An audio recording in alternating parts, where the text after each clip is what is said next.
Друзья, привет всем, кто изучает русский язык с каналом Русториас. С вами снова Андрей с новым рассказом на русском языке. Сегодня я прочитаю вам впечатление ученого-биолога и фотографа-натуралиста про опасные ситуации, с которыми ему приходилось сталкиваться. Итак, поехали. На меня белые медведи нападали 15 или 16 раз. То есть нос к носу я встречался с ними сотню раз, а может быть и больше. А 15 или 16 раз – это именно когда медведь меня атаковал.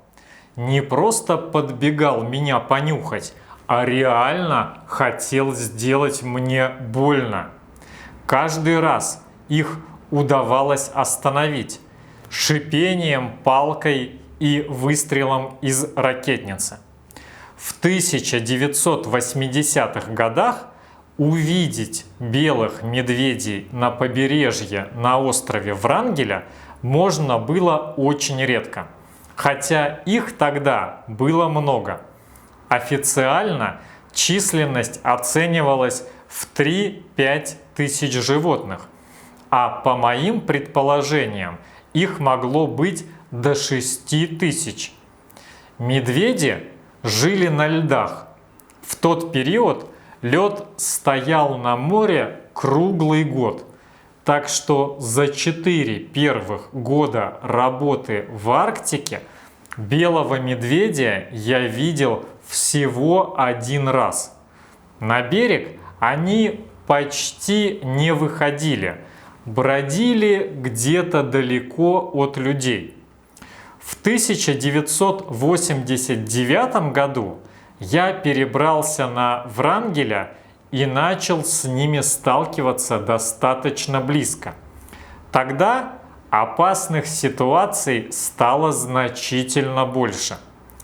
А 1990 год был первым за десятилетие, когда лед ушел очень далеко. Море очистилось до горизонта, и появились первые скопления белых медведей на берегу.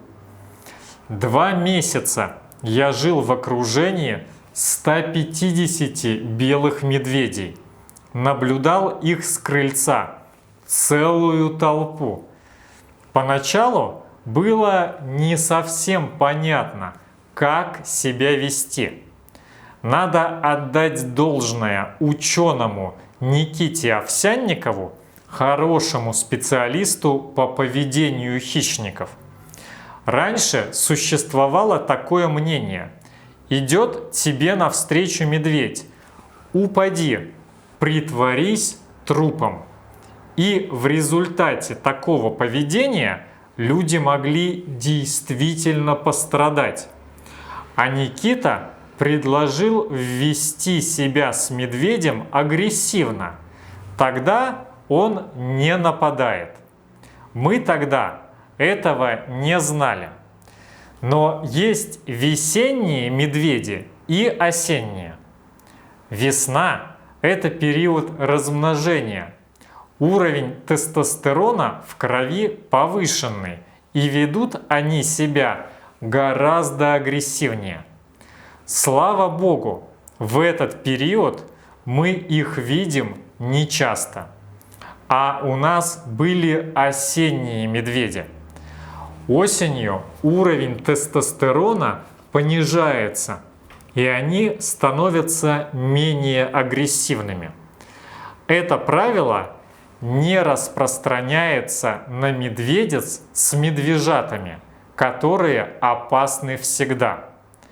Кроме того, когда белых медведей становится совсем много, у них меняется поведение. В этой ситуации они могут убить человека. Чаще всего из-за любопытства. А если ты сам начнешь проявлять агрессию при такой встрече, медведь предпочтет с тобой не связываться, потому что да, ты такой мелкий и смешной, но вдруг ты укусишь.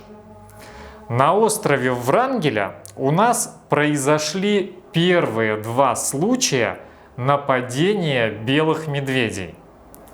Мы 1,5 недели прожили с ними и расслабились. Однажды к нам пришел старый здоровенный самец. Мы его называли Дедушка. Никита пошел его фотографировать. Спустя некоторое время влетает в дом. Вся физиономия в крови. Оказывается, старый медведь принялся есть моржа, а Никита со своим фотоаппаратом очень близко к нему подошел. Дедушка такой наглости никак не ожидал и сделал выпад в сторону Никиты. Медведь сделал всего несколько прыжков и вернулся к своей добыче. А Никита-то не видел. Он убегал, упал и камерой расквасил себе нос. То есть физиономия у него была в крови не от того, что его белый медведь укусил, а потому что камерой себе по носу съездил. Уже значительно позже, в конце октября, на нас напал медведь. Медведей тогда оставалось уже совсем мало, штук 30. И мы пошли на побережье за моржовыми клыками. Из моря выбросило тушу здоровенного старого моржа. На туше уже сидели 4 медведя, которых мы смогли отогнать. 3 убежали и не вернулись, а 1 здоровый самец залег в 40 метрах и стал за нами наблюдать. Мы отрезали голову моржа и потащили ее за клыки к дому. Медведю, вероятно, пришло в голову, что мы всю тушу уволокли. И он из-за такой несправедливости бросился нас догонять. Убегать было бесполезно. Мы останавливаемся, ждем медведя. У меня в руках весло 1,5 метра длиной и ракетница. У зверя шерсть на загривке торчком, рычит, но я веслом удерживаю его на расстоянии. Мне казалось, что все это длится очень долго. На самом деле сражался я каких-то пару минут. Товарищ мой меня не поддержал, остался за моей спиной. Вдвоем отбиться от медведя шансов у нас было значительно больше, но отбивался я один. В такие моменты высоким голосом лучше не кричать. Все повышенные тона животные воспринимают как страх. Из ракетницы выстрелить я не мог, поскольку надо сунуть патрон, а у меня в руке весло, которым я контролирую медведя. Но ракетница была у моего напарника. Я кричу: «Леня, стреляй!» Он выстрелил и едва не отстрелил мне ухо. А в медведя ракета попала совершенно неудачно, в бок, не доставив ему никаких неприятностей. Медведь вновь кинулся на меня, Тут уже я не выдержал, кинул ему в морду обломок весла, зарядил свою ракетницу и выстрелил ему почти в упор, в шею. Он подпрыгнул на всех 4 лапах, словно кошка, и отбежал метров на 30-40. Если вы видели в зоопарке белого медведя, вы можете представить себе, что с ним происходило. Он шел за нами, размахивая из стороны в сторону головой, что-то бормотал себе под нос.